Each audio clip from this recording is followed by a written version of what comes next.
ये आकाशवाणी है। चर्चा का विषय है, कार्यक्रम में प्रस्तुत है वक्फ संशोधन अधिनियम 2025 के प्रमुख बिंदुओं पर परिचर्चा। इसमें भाग ले रहे हैं राजनीतिक विश्लेषक जगदीश उपासने और डॉक्टर कुमार राकेश। कार्यक्रम का संचालन कर रहे हैं पत्रकार नीलाव श्रीवास्तव। जैसा कि आप सभी जानते हैं कि वक्फ अमेंडमेंट बिल अब पास हो गया है। पिछले हफ्ते संसद में मैराथन बहस के बाद दोनों ही लोकसभा और राज्यसभा में ये पास हुआ। उसके बाद जैसे कि इसकी यात्रा होती है किसी भी बिल की एक्ट बनने में, तो इसे प्रेसिडेंट का एसेंट प्राप्त हुआ। साथ के साथ कल भारत सरकार ने इसको अप्रैल 8 को इसका नोटिफिकेशन भी जारी कर दिया है। और अब हम देख रहे हैं कि जैसे कि दोनों ही दल, दोनों ही ऑपोजिशन और पार्टी इन पावर, जो कि भारत सरकार ने इसको स्टीयर किया बिल को, तो तरह तरह के इसके अलग अलग विषयों पर बात हो रही है कि किस तरह से ये बिल, सरकार का मानना है कि ये मुस्लिम एम्पावरमेंट, उस कम्युनिटी के एम्पावरमेंट के लिए बहुत इंपॉर्टेंट है। साथ में महिलाएं जो मुस्लिम समाज से आती हैं, पिछड़े तबके के मुस्लिम, उनके लिए बहुत इंपॉर्टेंट है। और एक ये ट्रांसपेरेंसी इन द सिस्टम, जो वक्फ का जो पूरा सेटअप है उसके ट्रांसपेरेंसी के लिए बहुत इंपॉर्टेंट है। ऑपोजिशन पार्टीज का कहना है कि ये कॉन्स्टिट्यूशन के सम्मत नहीं है और ये साथ ही साथ मुस्लिम राइट्स को ट्रैम्पल करने के लिए या उनको इफेक्ट करने के लिए लिया गया एक डिसीजन है। मैं सबसे पहले राकेश जी आपके पास आऊंगा। जैसा कि हम जानते हैं कि अब ये एक्ट बन चुका है, साथ ही साथ इसकी कॉन्स्टिट्यूशनल वैलिडिटी पे भी सवाल हैं। तो मैं सबसे पहले, हम इसके पहले भी बात कर रहे थे, तो ये जो कुछ ऑपोजिशन पार्टीज हैं और कुछ इंडिविजुअल लीडर्स हैं वो कोर्ट में जा चुके हैं इसके अमेंडमेंट के, इस नए एक्ट के खिलाफ। और साथ ही साथ भारत सरकार ने भी एक कैविएट दाखिल कर दिया है सुप्रीम कोर्ट में कि कोई भी डिसीजन बिना हमें सुने ना लिया जाए, बिकॉज ये एक इम्पोर्टेंट बिल है। ऐसा प्रावधान है भारत सरकार के पास। तो ये कैसे देखते हैं आप इस मुद्दे को कि जिस एक्ट को पास किया गया है सुप्रीम कोर्ट में, अब अपील के पहले भी ऐसा हुआ है, आर्टिकल 370 के भी हुआ है, तो इस पूरे डेवलपमेंट को, क्योंकि ये सबसे नई चीज है अब, तो कैसे आप देख रहे हैं? आपने सही कहा नीलाभ जी कि ये जो सुप्रीम कोर्ट, जो उच्चतम न्यायालय है, हमारे देश का सर्वोच्च न्यायालय है, उसके लिए करीब विभिन्न दलों के 26 नेताओं ने अपील की है इसको निरस्त किया जाए। मुझे लगता है कि जो भारतीय लोकतंत्र है, भारतीय संसदीय पद्धति है, भारतीय जो संविधान है, उसके तहत यदि जो भी ये लोग कर रहे हैं सिर्फ राजनीति करने के लिए, ये तो नहीं होना चाहिए। ठीक है, उन्होंने लोकतंत्र के अधिकार के तहत उन्हीं संविधान की धाराओं को जिसके तहत ये बिल बनाया गया है, ये अमेंडमेंट कोई नया एक्ट जो है, अधिनियम नहीं बनाया गया है, ये अमेंड किया गया है। यदि आप देखें तो इसमें दो था, इसमें मुसलमान वक्फ एक्ट एंड वक्फ अमेंडमेंट 1923 को और 1995 को, दोनों को मिलाकर के एक नया बना गया, उम्मीद नाम दिया गया है इसका, United Waqf management empowerment efficiency and development act, जिसे उम्मीद कहा गया। वास्तव में एक उम्मीद है, इसमें संभावनाएं हैं। जो एक दादागिरी थी कुछ ऐसे संगठनों की, उसी में करीब बताते हैं कि 40,000 के आसपास केस पेंडिंग है, जिसमें 10,000 ज्यादा केस मुसलमानों के थे जिनकी संपत्तियों को हड़प लिया गया था जबरदस्ती।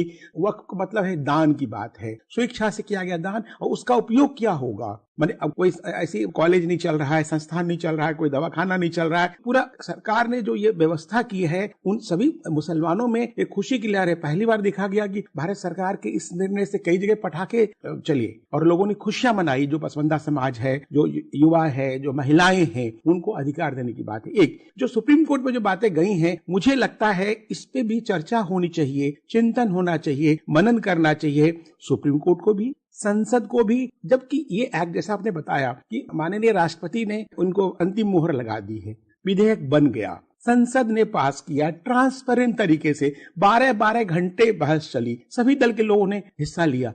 मेरा मानना है, ये मेरे निजी विचार हैं, क्या इस भारतीय लोकतंत्र में भारतीय संविधान बड़ा है? एक देश से बड़ा कोई नहीं हो सकता, ना सुप्रीम कोर्ट, ना प्रधानमंत्री, राष्ट्रपति। मेरा मानना है कि देश के वो सभी जो भी राजनीतिक दल हैं, अपने निजी स्वार्थों के लिए देश को जिस तरह से स्टेक पिलाने की कोशिश कर रहे हैं, उनको बंद करना चाहिए। और इस पर चर्चा होना चाहिए कि सुप्रीम कोर्ट बड़ा है, संसद बड़ा है, या भारत के राष्ट्रपति बड़े हैं। ये मेरा मानना है। उपासने साहब, मैं आपको इस चर्चा में अब लाना चाहूंगा कि जैसा कि सरकार ने कहा कि ये जो बिल है और ये जो एक्ट अब बन गया है, तो इसमें वक्फ ट्राइब्यूनल्स को स्ट्रेंथन करने की या उनको मजबूत करने की बात है और ट्रांसपेरेंसी की बात है कि ये जो पूरा ऑपरेशन है, जो वक्फ का जो पूरा सिस्टम है, उसको एक ट्रांसपेरेंट तरीके से, और ये मैसेजिंग को वो लेके जा रहे हैं। और मैं इस कंटेक्स्ट में आपसे पूछ रहा हूँ कि ऑपोजिशन का कहना है कि ये कॉन्स्टिट्यूशनली वैलिड नहीं है, तो कैसे देखते हैं आप इसको? क्या इनके सैलियंट पॉइंट्स हैं, क्या एक अहम मुद्दे हैं इस बिल में, इस एक्ट में, जिनको आप समझते हैं कि बहुत इंपॉर्टेंट हैं?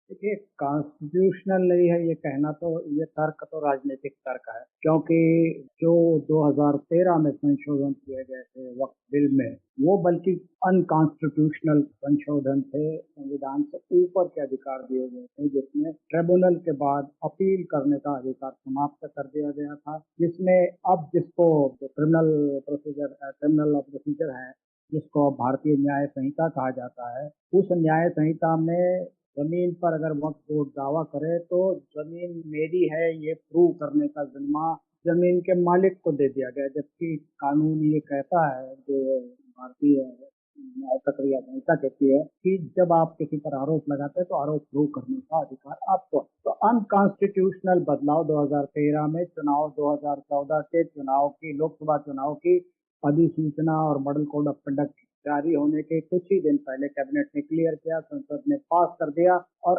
असीमित संविधान से ऊपर अधिकार उसको दे दिए गए।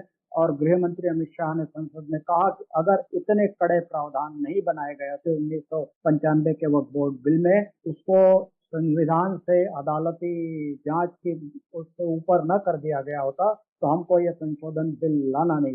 ये बिल्कुल सही बात है। जिन लोगों ने भी चैलेंज किया है, कोर्ट अपने यहाँ की प्रक्रिया है, और लेकिन इसमें कोई भी अनकॉन्स्टिट्यूशनल बात लगती नहीं है। जो 95 में था, उनमें से अधिकतर प्रावधान इसमें रखे गए हैं। सरकार ने स्पष्ट किया है कि जो 2 गैर मुस्लिम सदस्य तो पहले 1995 के कानून में भी थे, 2 गैर मुस्लिम सदस्य राज्यों के बोर्ड में भी थे, केंद्र के बोर्ड में भी थे, वो रखे गए हैं। सरकार ने सिर्फ इतना किया कि शिया के लिए, सुन्नी के लिए, बोहरात के लिए, सबके लिए अलग अलग और प्रतिनिधि उसमें नामित कर दिए। जो अधिकार ट्राइब्यूनल के बाद अपील का अधिकार था, वो इसमें जोड़ दिया। जो पिछले 2013 के ड्रैकोनियन लॉ में धारा 40-40 जोड़ी गई थी, जिसमें मनमाने ढंग से वक्फ बोर्ड किसी भी संपत्ति पर अपना अधिकार जता सकता था। योगी आदित्यनाथ जी ने कहा कि कुंभ मेले की जमीन पर, संसद पर और वक्फ बोर्डों ने अधिकार जताया। 2013 में जब ये ड्रैकोनियन लॉ में बनाया गया, तो दिल्ली की 123 संपत्तियां वक्फ बोर्ड को ट्रांसफर कर दी गई। नोटिफिकेशन हो गया। अगर हाईकोर्ट ने नहीं रोका होता, अल्पसंख्यक मामलों के मंत्री किरण रिजिजू ने बिल्कुल ठीक बात कही है, और उसको किसी कांग्रेस के सदस्य गौरव गोगोई ने चैलेंज किया, लेकिन कोई सबूत वो नहीं दे पाए, क्योंकि वो तथ्य है। हाईकोर्ट में केस चल रहा है। अगर हाईकोर्ट ने स्टे नहीं दिया होता, तो संसद भवन भी वक्फ बोर्ड की प्रॉपर्टी होता। ऐसे कैसे हो सकता है? आप मतलब ये बिल्कुल ही अनकॉन्स्टिट्यूशनल। और फिर देखिए, अगर आप मुस्लिम समाज की जो आर्थिक सर्वेक्षण अपने देश में होता है, मुस्लिम समाज की आर्थिक स्थिति को अगर आप देखेंगे, तो पाएंगे कि मुस्लिम समुदाय में 2 चीजों की सबसे पसमानदा समाज, सबसे बड़ा समाज है। 60 से 70% समाज है जिनके पास अपनी कोई जमीन नहीं, जिनके बच्चे पढ़ नहीं पाते, जिनके बच्चों को अच्छी हेल्थ सुविधाएं नहीं मिल पाती। 60% समाज में के पास अगर जमीन नहीं है, तो वक्फ बोर्ड तीसरा बड़ा और भूमाफिया कैसे बन गया सेना और रेलवे के बाद, तो इतनी जमीन वक्फ को दान कर दी गई। इतनी जमीन तो 20% मुसलमानों के पास देश में है ही नहीं, तो ये जमीन कहाँ से आई? ये गलत सलत दावे करके आई। और फिर इसका मैनेजमेंट, जिस पर सरकार, जिसके लिए सरकार ने ये बिल लाया है, जो मनमाने तरीके से किया गया। गृह मंत्री अमित शाह ने पार्लियामेंट में बोला 12,000 रेंट पे एक वक्फ की प्रॉपर्टी दे दी गई, जिसमें 5 स्टार होटल चल रहा है, करोड़ों रुपए वो कमा रहा है। ये इस वक्त संपत्ति का उपयोग है। वक्फ संपत्ति से गरीब, पसमानदा, पिछड़े हुए, अशिक्षित, बीमार मुसलमानों का, गरीब मुसलमानों का, बेघर मुसलमानों का, बेरोजगार मुसलमानों का कोई भला नहीं हुआ। पूरी देश की वक्फ संपत्ति है, उसको 200 के करीब लोग कंट्रोल करते हैं, जिनके नीचे मुतवल्ली जो मैनेजर हैं बेसिकली, और मजहबी नेता हैं, वो उस संपत्ति का दुरुपयोग करते हैं। इस दुरुपयोग को रोकने के लिए और वक्फ बोर्डों की मनमानी को खत्म करने के लिए, और सरकार ने जेपीसी, पहली जेपीसी है ये संसद के इतिहास में, जिसने 6 महीने में, 5 महीने में और लगातार बैठकें करके अपनी रिपोर्ट फाइनल की। महिला विधेयक पर भी एक जेपीसी यूपीए के गवर्नमेंट में बनी थी, जिसका कोई हल नहीं निकला, जिसका कोई सुझाव नहीं आया, संसद में पारित नहीं हो सका। तो मैं मानता हूं कि सरकार ने अच्छी नीयत से ये किया है, और जैसा किरण रिजिजू ने कहा कि ज्यादातर लोगों ने इस बिल को पढ़ा नहीं है, और इसलिए वो विरोध में है। जब इसको वो पढ़ेंगे तो वो जानेंगे कि ये तो मुसलमानों के भले के लिए, और मुसलमानों के जो वक्फ के धार्मिक मजहबी अधिकार है, उसमें सरकार कहीं दखल नहीं दे रही है। बिल्कुल। सरकार के जो भी नामित प्रतिनिधि हैं वो प्रबंधन की देखरेख करेंगे और ये प्रबंधन देश के कानूनों के अंतर्गत होगा। बिल्कुल। इसी पे कल पहली बार प्रधानमंत्री एक मीडिया प्लेटफॉर्म पर थे और उन्होंने वहां पर भी अपने पहले कमेंट्स दिए। मैं उन्हें सुन रहा था और उसमें उन्होंने कहा कि ये सोशल जस्टिस के लिए वक्फ एक्ट जो आया है, ये सोशल जस्टिस को इंश्योर करने के लिए, और ये तुष्टिकरण की जो बातें हैं, अपीजमेंट की जो बात है, उसके खिलाफ है ये, और इसीलिए सरकार इसको लेके आई है। राकेश जी, गृह मंत्री अमित शाह को हम सभी ने डिबेट्स को बहुत, जो भी इस सब्जेक्ट में इंटरेस्ट रखते हैं, बहुत सुना हमने। दोनों ही राज्यसभा लोकसभा मैराथन चली, तो उसमें अमित शाह जी का एक बड़ा इंपॉर्टेंट पॉइंट था। जब वो सुन रहा था, उन्होंने कहा कि वोट बैंक पॉलिटिक्स है इस सबके पीछे। ये वोट बैंक पॉलिटिक्स है जिसके कारण ये 2013 की जो अभी उपासने साहब जिसका मेंशन कर रहे थे, तो ये वोट बैंक पॉलिटिक्स क्या है? क्या इसका इंडिकेशन था उनकी तरफ से, सरकार के मंत्रियों की तरफ से, और इवन ओपोजिशन जब वो एक्यूज करती है कि ये वोट बैंक पॉलिटिक्स नहीं है, ये मुस्लिम्स के अगेंस्ट है? वोट बैंक पॉलिटिक्स है ये। पहले इसमें कुछ बड़े महत्वपूर्ण पॉइंट्स हैं। इन्होंने पूरा पारदर्शी बनाया है। जो एक मुस्लिम समाज में भी मुस्लिम जो लोग हैं उपेक्षित है, जो अभी उपासना जी कह रहे थे कि 60-70% पसमानदा समाज है और युवा हैं, मुस्लिम हैं, जो शोषित महिलाएं। भारत के इतिहास में पहली बार पिछले 10 वर्षों में तलाक को लेके जो कानून बनाए गए, उस पर भी लोगों ने बावला मचाया और महिलाएं कितनी सुकून महसूस कर रही हैं। अपने को लग रहा है कि वास्तव में भारत के संविधान के तहत किया गया। उसके अलावा जो वोट बैंक पॉलिटिक्स की बात है, उस वोट बैंक पॉलिटिक्स में नीलाभ जी था, बहुत लोगों का लगता है उनकी जागीर चली जाएगी, जो सो कॉल्ड मैं बोलूंगा। यदि कानून की बात करें तो ये पूरी संविधान के तहत है, संविधान की धाराओं के तहत है। मैं 4-5 महत्वपूर्ण बिंदु है जिसमें प्रकाश डालना चाहूंगा, जो संशोधन किए गए हैं। तो मुद्दा यह है कि इसमें जो किया गया है पॉइंट संशोधित में, धारा 3G है। इसमें वक्फ की परिभाषा स्पष्ट किया गया है कि तभी वक्फ मानी जाएगी जब किसी मुस्लिम व्यक्ति द्वारा धार्मिक या परोपकारी कार्य हेतु अस्थायी रूप समर्थ किया गया हो। 5 इयर्स का प्रैक्टिस की बात की गई, उसको लोग इम्प्लीकेट कर रहे हैं, पॉलिटिसाइज कर रहे हैं कि कैसे, कौन तय करेगा। धारा 4 में है वक्फ परिषद की स्थापना की गई है, जिसमें जो गैर मुस्लिम सदस्यों को अधिकार नहीं, वो सिर्फ एक पर्यवेक्षक के रूप में रहेंगे कि तो लोग उन्हीं के लोग काम करेंगे। धारा 5A है, तकनीकी और डिजिटल प्रबंधन की बात है, वो रिकॉर्ड कर दिया गया है। धारा 6(1)A है, अब किसी वक्त संपत्ति के दावे पे विवाद होने पे स्वामित्व प्रमाण की जरूरत होगी, बिना कागज नहीं दिखाएंगे, वो पुरानी वाली बात थी, अब वो कागज दिखाना पड़ेगा। धारा 40A प्रावधान करता है कि कोई संपत्ति पहले से किसी कानून के अंतर्गत आरक्षित है, जैसे जमीन अधिग्रहण कानून, उसको वक्फ घोषित नहीं किया जा सकता। जैसे तमिलनाडु गांव को, भाई इस्लाम का 1400 साल में पूरे नहीं हुए, 1500 साल पुराना गांव है, वो वक्फ संपत्ति हो गई थी। ये क्या है? ये माने कई रेलवे स्टेशन को इन लोगों ने वहां मस्जिद बना करके, प्रयागराज के पास भी है कई, वहां उन्होंने कहा कि हमारी वक्फ संपत्ति है। धारा 51 वक्फ संपत्ति के लीज पट्टा से संबंधित जो नियम है उसको पारदर्शी किया गया है। 52A वक्फ अलाल और औलाद में महिलाओं के उत्तराधिकार अधिकारों की रक्षा के लिए विशेष प्रावधान को जोड़ा गया। उसके अलावा जो भी वक्फ काउंसिल में गैर मुस्लिम सदस्यों का समावेश किया गया है, लोग कहते हैं कि इन्होंने मंदिर में होगा क्या, फिर बोल देते हैं क्या गुरुद्वारा में होगा क्या। अरे भाई, आप पहले कुरान को मानोगे, इस्लाम को मानोगे या संविधान? किसी को तो मानोगे, आप किसी को नहीं मानोगे। मतलब देश संविधान चलता है, एक कानून है, एक अनुशासन है। ये मैं कुछ हाइलाइट्स मैंने बताया, जिसको लेकर लोग कंफ्यूजन फैलाने की कोशिश कर रहे हैं। बिल्कुल ऐसा नहीं है। इन्होंने उसको मोदी सरकार ने पारदर्शी बनाया है। उस पारदर्शिता में जिम्मेवारी तय की गई है। जो डिस्ट्रिक्ट मजिस्ट्रेट होगा, जो भी वहां जाके क्लेम कर सकते हैं। 10,000 से ज्यादा जो मामले हैं वो मुस्लिम समाज के, मुसलमानों के। उनका क्या, सिया सुन्नी ही थे पहले, इसमें अब पसमंदा को जोड़ा गया, आगा खानी को जोड़ा गया है।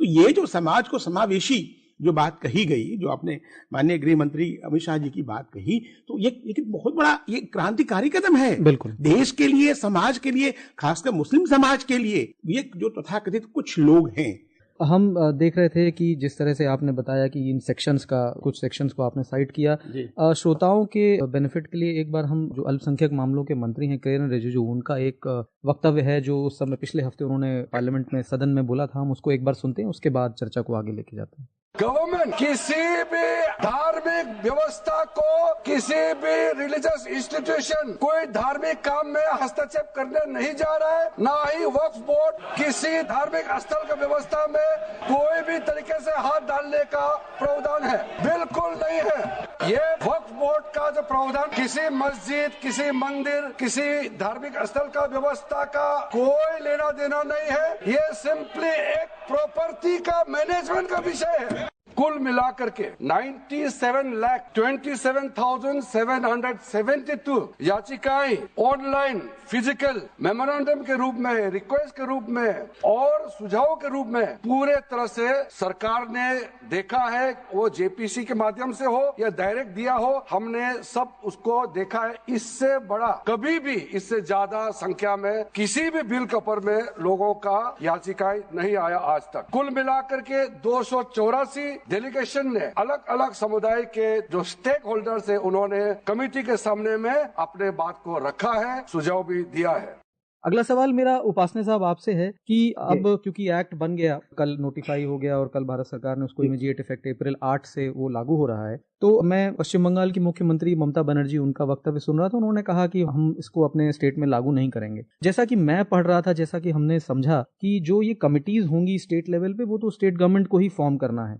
तो अगर स्टेट गवर्नमेंट इस चीज को देख सकती है कि जो भी डिसीजन स्टेट कमिटीज ले रही हैं वक्त के मामले में वो फेयर है नहीं है, वो स्टेट गवर्नमेंट के ही परव्यू में रहेगा, तो इसको आप कैसे देखते हैं? क्या ये सच है? किस तरह की बातें इस एक्ट में कही गई हैं? देखिए, गृह मंत्री अमित शाह ने स्पष्ट किया है, ये केंद्रीय कानून है, ये समवर्ती सूची का कानून नहीं है कि इससे राज्य सरकार और केंद्र सरकार दोनों का दखल हो। इसमें सिर्फ केंद्र सरकार का कानून है और ये हर राज्य को मानना पड़ेगा। जैसा बनाया गया है वैसा ही मानना पड़ेगा। ठीक है, राज्य वक्फ बोर्डों में जो नियुक्तियां करनी है वो नियुक्तियां आपको अब नए कानून में, जो राज्य वक्फ बोर्ड है जिसमें पहले और 2 निर्वाचित मुस्लिम सांसद, विधायक, बार काउंसिल सदस्य जिसमें 2 महिलाएं रहती थी, अब उसको बदल के राज्य सरकार सदस्य नामित कर सकती है। 2 गैर मुस्लिम सदस्य अनिवार्यतः उसको रखने होंगे। शिया, सुन्नी, पिछड़ा मुस्लिम, बोहरा और आगा खानी समुदाय से एक सदस्य रखना होगा और 2 महिला सदस्य अनिवार्य रूप से रखने होंगे। ये केंद्रीय कानून है, चाहे ममता बनर्जी कहे चाहे और कोई कहे, ये मानना पड़ेगा। अगर ये वो नहीं मानेंगे तो सरकार उन पर कंटेम्प्ट का कोर्ट केस चला सकती है, कोर्ट में जा सकती है। सरकार दूसरे तरीके से भी राज्य सरकार को केंद्रीय कानून मानने के लिए मजबूर कर सकती है। संविधान में उसकी व्यवस्था है। ये संघीय ढांचा है, यह कोई हर स्टेट स्वतंत्र राज्य नहीं है, ये केंद्र और संघ, और ये ऐसा संघीय ढांचा है जो एक दूसरे पर आश्रित है। इसीलिए संविधान ने समवर्ती सूची दी है, जिसमें अनेक विषय राज्य भी हैंडल करता है, केंद्र भी हैंडल करता है। लेकिन ये ऐसा कानून है जो केंद्र का कानून है, संसद से पारित हुआ है। ममता बनर्जी हो, चाहे एम.के. स्टालिन हो, चाहे और कोई हो, उनको ये कानून मानना पड़ेगा। गृह मंत्री ने इसको स्पष्ट कर दिया है। इसको कोई चैलेंज, आप कोर्ट में चैलेंज कर सकते हैं, किया ही है लोगों ने, 27-28 दलों ने, कांग्रेस समेत तमाम लोगों ने चैलेंज किया। तो उन्होंने 3 तलाक को भी कानून, इसलिए को भी चैलेंज किया था, 370-35 से हटाने को भी चैलेंज किया था। संविधान सम्मत माना सुप्रीम कोर्ट ने। मेरा मानना है कि जितनी पारदर्शिता से और जितनी ईमानदारी से, बिना मुस्लिम मजहब में, बिना उनके रीति रिवाजों में हस्तक्षेप किए ये कानून बनाया गया है, अच्छी नीयत से बनाया गया है और संविधान के अनुरूप बनाया गया है। सुप्रीम कोर्ट में भी इसको जो भी चैलेंजेस मिले हैं उस पर सुप्रीम कोर्ट वही राय देगा जो सुप्रीम कोर्ट ने सीएए के, 370 के या 3 तलाक के मामलों में दी थी। ये मानना पड़ेगा राज्यों को और इसको मानने से कोई इनकार नहीं कर सकता। राकेश जी, आप पॉलिटिकल मामलों में पैनी नज़र रखते हैं, तो क्या इस मुद्दे को आने वाले कुछ चुनावों के नज़रिए से भी देखा जाना है? क्या जो बिहार में चुनाव आ रहा है, और अब वो बिहार के चुनाव से मैं लिंक कर रहा हूँ करंट गवर्नमेंट के जो 2 मेन एलाइज हैं, टीडीपी और जनता दल यूनाइटेड, जो कि बिहार में एलाई है एनडीए का, तो इन दोनों ने भी, इनके बहुत सारे ऐसे स्पेकुलेशन थे, ओपोजिशन का भी ऐसा मानना था कि शायद ये सपोर्ट नहीं करेंगे सरकार का। उन्होंने भी सपोर्ट किया, शायद एक आध कोई पॉइंट पे जरूर उनका अमेंडमेंट पे इशू था।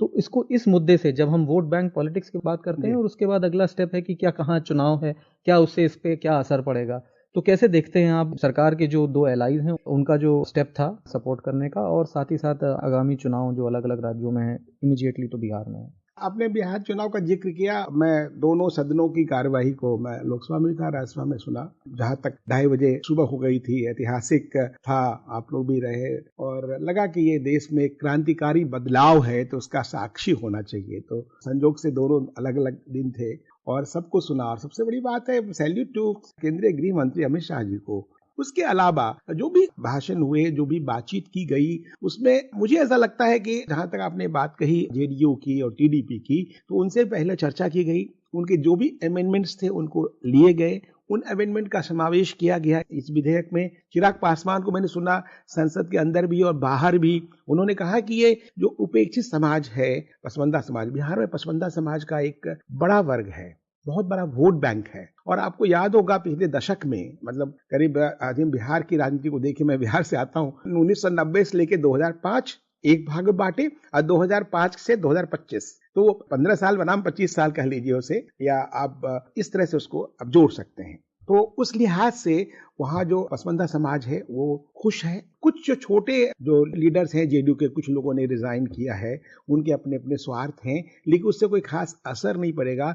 बिहार चुनाव में इसका लाभ मिलेगा। एक बड़ा तबका जो वास्तव में वोटर है, जैसे कहते हैं ना कि वोट की राजनीतिक तहत जो वोटर्स है, एक जो उच्च वर्गीय मध्यम वर्गीय, वो वोट नहीं डालता, वो जो वोट डालने वाला वर्ग है वो उस पर प्रभाव पड़ेगा। इसका बहुत लाभ मिलने वाला है अभी एनडीए को, बीजेपी को, जेडीयू को।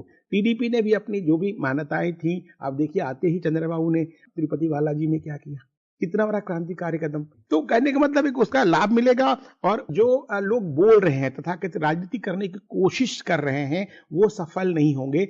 हमारा 65% जो है युवा वर्ग है और शिक्षित है, और जो हाथ में जो इंफॉर्मेशन का पावर है, जो इंटरनेट, विदेशों में कई देशों की यात्रा की है जहां की रुपया डॉलर में है, हमारे पैसों में आ गया है। जो इंटरनेट की इंफॉर्मेशन जो पावर है आपके हाथ में है, कोई भ्रमित नहीं कर सकता, कोई बरगला नहीं सकता, जो भी सच है सामने है। और ये सरकार जो है सच की राजनीति कर रही है, झूठ को नहीं श्रेय दे रही है।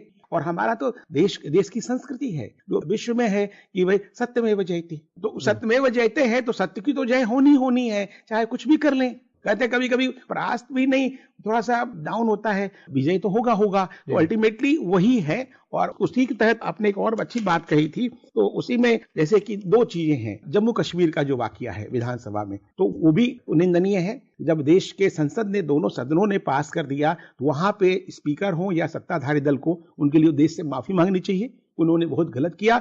चाहे मुर्शिदाबाद दंगे हो, उसमें सरकार को भी, राज्य सरकार जो है पश्चिम बंगाल की, उनको भी माफी मांगनी चाहिए। ये देश से बड़ा कोई नहीं हो सकता और देश के विकास के लिए सबको साथ होना चाहिए, चाहे पक्ष को हो या विपक्ष को। हमने गृह और सहकारिता मंत्री हैं अमित शाह, उनके बारे में हमने सुना कि किस तरह से आपने कहा वो पूरे समय मैदान में डटे हुए थे, दोनों सदनों में थे। सुनते हैं कि उनके क्या वक्तव्य थे एक छोटे से बाइट के माध्यम से। भारत सरकार की कैबिनेट ने इस बारे में एक बिल अप्रूव कर सदन के सामने रखा। आपके द्वारा ये बिल जॉइंट पार्लियामेंट्री कमेटी को दिया, जिसका विपक्ष का भी बड़ा आग्रह। कमेटी ने इस पर सुविचारित रूप से अपना मत प्रकट किया। वो जो मत प्रकट हुआ, वो मत फिर से कैबिनेट के सामने गया। कमेटी के जो सुझाव थे, ये भारत सरकार की कैबिनेट ने स्वीकार किए और अमेंडमेंट के रूप में किरण रिजिजू जी लेकर आए। इस सदन के माध्यम से देश भर के मुसलमान भाइयों बहनों को कहना चाहता हूं, आपके वक्फ में एक भी नॉन मुस्लिम नहीं आएगा। ये एक्ट में ऐसा कोई प्रावधान नहीं। मगर जो वक्फ बोर्ड है और वक्फ परिषद है, उसका काम क्या है? वक्फ की संपत्तियां मान्यवर बेच खाने वाले लोगों को पकड़कर इसके बाहर निकालने का, वक्फ के नाम पर औने पौने दाम में संपत्तियों को 100 साल तक किराए पे देने वाले लोगों को पकड़ना है। वक्फ का जो पैसा होता है, इनकम जो घिरती जा रही है, जिसके माध्यम से माइनॉरिटी का विकास करना है, माइनॉरिटी को आगे बढ़ाना है। उपासने साहब, अगला सवाल मैं आपसे पूछना चाहूंगा कि भारतीय जनता पार्टी और जो मोदी गवर्नमेंट का जो गवर्नेंस है और भारतीय जनता पार्टी की जो पॉलिटिक्स है, तो हमने अब आज हम वक्फ एक्ट की बात कर रहे हैं। पीछे देखें तो आर्टिकल 370 हो गया, कश्मीर से हटाना, ट्रिपल तलाक, यूनिफॉर्म सिविल कोड, राम मंदिर का भी निर्माण। तो कैसे देखते हैं आप कि जिन एजेंडाज को लेके एक तरह से जो होल ऑफ गवर्नमेंट अप्रोच लेते हैं, पार्टी ने कमिट किया अपने मैनिफेस्टो में और फिर उसको साथ में इम्प्लीमेंट किया, तो आगे पॉलिटिकल लैंडस्केप पे क्या है भारत सरकार के और एजेंडा गवर्नेंस में, और साथ ही साथ ऑब्वियसली क्योंकि बीजेपी की सरकार है, तो कैसे और किन मुद्दों पर आपको लगता है कि वो अपना फोकस रखेंगे? प्रधानमंत्री मोदी बार बार ये स्पष्ट कर चुके हैं कि 2047 जब हमारे स्वतंत्रता के 100 साल पूरे होंगे, तो भारत विश्व की 3 बड़ी अर्थव्यवस्थाओं में होगा, टेक्नोलॉजी में वो अग्रणी होगा, दुनिया को वो सब चीजें देगा जिसकी दुनिया को जरूरत है। और हमने कोविड के काल में भारत में और भी संकट के समय में दुनिया में मदद पहुंचाकर ये साबित किया है। लेकिन मोदी सरकार के 10-11 साल के आप पूरे कार्यकाल को देखो, जितनी योजनाएं और जन कल्याणकारी योजनाएं, सबके हित की योजनाएं, बिना भेदभाव की योजनाएं, आप सिंपल केंद्र द्वारा राज्यों को जो अंशदान दिया जाता है केंद्रीय वित्त आयोग की सिफारिशों के अनुसार टैक्स में और खनिज रॉयल्टी में, उसको ही अगर आप देख लें तो उसमें भी विपक्षी राजनीतिक दलों द्वारा सत्तारूढ़ दल है जिन राज्यों में, उनके साथ कोई भेदभाव नहीं किया। ईमानदारी से और जिसको कमिटमेंट के साथ और एक प्रतिबद्धता के साथ ईमानदारी से शासन चलाना, शासन नहीं चलाना बल्कि कम से कम शासन चले और ज्यादा से ज्यादा सहभागिता और साथ मिलकर इस देश का लोक कल्याण करें। मोदी सरकार की सब योजनाओं के मूल में हम देखते हैं और वो हमने संसद में भी देखा, भले ही उन्होंने विपक्ष पर कड़े आक्रमण किए, लेकिन आखिर में उनकी यही अपील होती थी कि हमको सबको मिलकर चलना चाहिए। जहां देश हित का सवाल आता है, आप जितनी भी योजनाएं मोदी सरकार चला रही है उनकी ठीक से मॉनिटरिंग है, उनमें बेनिफिशरीज को ठीक से, और बेनिफिशरीज को ही पैसा मिलता है। 10 करोड़ जिस सरकार ने फेक बेनिफिशरीज 2-3 साल में हटा दिए, केंद्रीय योजनाओं का जो करोड़ों रुपया जिनकी जेबों में जा रहा था, ये कोई कम बड़ी बात है। हर टेक्नोलॉजी के आप किसी भी क्षेत्र में देख लीजिए, रेलवे के क्षेत्र में, राजमार्गों के क्षेत्र में और अंडर सी ब्रिज के क्षेत्र में, और जो अभी समुद्र पर जो सेतु बना है, पंबन ब्रिज बना है, वो तो टेक्नोलॉजी और उसका अद्भुत संगम है। जम्मू कश्मीर में जो ब्रिज बना है दुनिया का सबसे ऊंचा ब्रिज है और इतना बड़ा, ये टेक्नोलॉजिकल कमाल और ये कमिटमेंट के साथ किए गए, डेडलाइन के साथ पूरे किए गए, डेडलाइन से पहले प्रोजेक्ट पूरे हुए।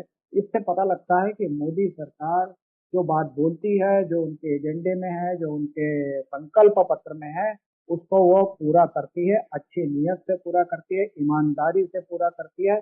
करप्शन का एक मामला पिछले 11 साल में सामने नहीं आया है और बिल्कुल तो ये बहुत बड़ी बात है। मैं मानता हूं कि जो देश के साथ वो कमिट कर रहे हैं उसको वो पूरा कर रहे हैं और आगे भी उनके जो योजनाएं हैं, कई योजनाओं का उल्लेख उन्होंने किया हुआ है, तो टेलीकॉम से लेकर तो सड़क तक, तो मैं समझता हूँ वो सब योजनाएं जैसे वो बोलते हैं प्रधानमंत्री मोदी वैसे ही पूरी होंगी और लोगों को इसका लाभ मिलेगा। बिल्कुल। चर्चा के अंत में अब हम आखिरी सवाल आपसे लेना चाहूंगा आप कि जिस तरह से हम देखते हैं कि सारा ये जो मुद्दा है, ट्रांसपेरेंसी की बात है, आपने एक्ट्स कुछ सेक्शंस भी उसके हमें बहुत अच्छे से बताए, उसमें एक सेक्शन है जिसको मैं बड़ा करीब से देख रहा था कि ये डिस्प्यूट रेजोल्यूशन की, मैं सुन रहा था जो वक्तव्य थे, वक्तव्य में वो कह रहे थे कि तो डिस्प्यूट रेजोल्यूशन का जो बात आता है तो उसमें ये है कि पहले शायद व्यवस्था ये थी कि इसको कोर्ट में चैलेंज नहीं किया जा सकता था, क्या अब ये व्यवस्था है और ये कैसी व्यवस्था है? इस तरह के विवाद पड़े हुए हैं, 10,000 से ज्यादा जो मामले हैं मुसलमानों के भी हैं और दूसरे धर्म के लोगों का भी है, और उसमें भी लिखा गया है कुरान में कि आप किसी की दूसरे की संपत्ति को नहीं ले सकते। वक्फ मतलब दान, वो भी किसके द्वारा, जो इस्लाम को मानता है। तो ये जो सारे उसमें जो ऑटोमेटिकली वो सारी चीजें समाप्त हो जाएगी। स्वामित्व को वहां पे जो डिस्ट्रिक्ट मजिस्ट्रेट जो है सरकार के द्वारा संविधान के अनुसार जो तैनात अधिकारी है वो उसका फैसला करेगा। उसके बाद आप किसी भी कोर्ट में उसको चैलेंज कर सकते हैं और कोर्ट उसका निर्णय करेगा। वो चीजें पहले नहीं थी, जो कि सबसे बड़ा वो एक कर्ज था वक्फ के लिए, देश के लिए, समाज के लिए। बिल्कुल जी। चर्चा में सहभागिता के लिए आप दोनों का ही धन्यवाद। जी धन्यवाद। अभी आप सुन रहे थे वक्फ संशोधन अधिनियम 2025 के प्रमुख बिंदुओं पर परिचर्चा। इसमें भाग ले रहे थे राजनीतिक विश्लेषक जगदीश उपासने और डॉक्टर कुमार राकेश। कार्यक्रम का संचालन कर रहे थे पत्रकार नीलाभ श्रीवास्तव। ये कार्यक्रम आकाशवाणी की समाचार सेवा प्रभाग द्वारा प्रस्तुत किया गया। इसे आप हमारे mobile app news on AIR और YouTube channel news on AIR official पर भी सुन सकते हैं। इस कार्यक्रम के संबंध में अपनी प्रतिक्रिया आप हमें ईमेल या व्हाट्सएप के माध्यम से भेज सकते हैं। ईमेल का पता है